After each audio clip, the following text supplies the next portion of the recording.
Kim Jong बास नाटा शुणिले ही मन को आसी जाउची से उत्तर कोरियार हिंस्र तथा निर्दय शासक। विश्व किए बा न जाने यही क्रूर शासक को सदा सर्वदा विश्वर समस्त राष्ट्र तथा शक्तिशाली राष्ट्र को धमकेइबा युद्ध पाई आह्वान करिबा तथा निजर राष्ट्र लोक मान को निजर इच्छा मुताबिक जोर जुलुम करिबा पाई सारा विश्व चर्चित किम जोंग क्रूर शासक तथा तार किछि आईन विषय जदि आपण शुणिबे तेबे स्तब्ध होइजिबे एवं उत्तर कोरियार रहुतिबा सेही लोक मानक विषय आपण चिंता करिया पाई बाध्य हेबे। Every single day, I'm gonna make something.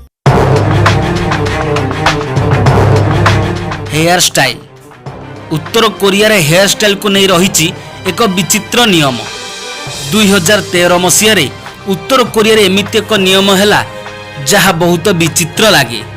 यह नियम अनुसार सरकार द्वारा 28 प्रकार हेयर स्टाइल को निर्धारण करा जाइछि। पुरुष लोकों पई 10 एवं महिला मानों पई 18 प्रकार हेयर स्टाइल रखा जाइछि। जदि एहाठारु कि अलग हेयर स्टाइल करे तेबे ता ऊपर कठोर कठोर कार्यानुष्ठान निया जाइथाय। एथिस किम जोंग को हेयर स्टाइल मध्य किए कॉपी करने को निषिद्ध अटे। राजधानी रे रहिबार अनुमति उत्तर कोरियार राजधानी पियोंगयांग किंतु एठारे किए रहिबे सेटा मध्य निर्धारित करिथाय उत्तर कोरियार प्रशासक। एठारे रहिया पई स्वतंत्र अनुमतिर आवश्यकता रहिछि। एठारे केवल धनी तथा प्रशासकଙ୍କ निज लोक वास करिथांती।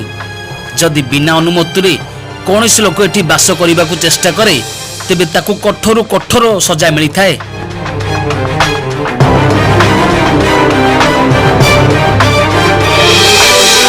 उत्तर कोरियार निर्वाचन उत्तर कोरियार किम जोंग एक छत्रवाद शासन चलाउथिले मध्य आपण आश्चर्य होइजिबे उत्तर कोरियार गणतंत्र शासन रहिछि। यार पूरा नाम Democratic People's Republic of Korea.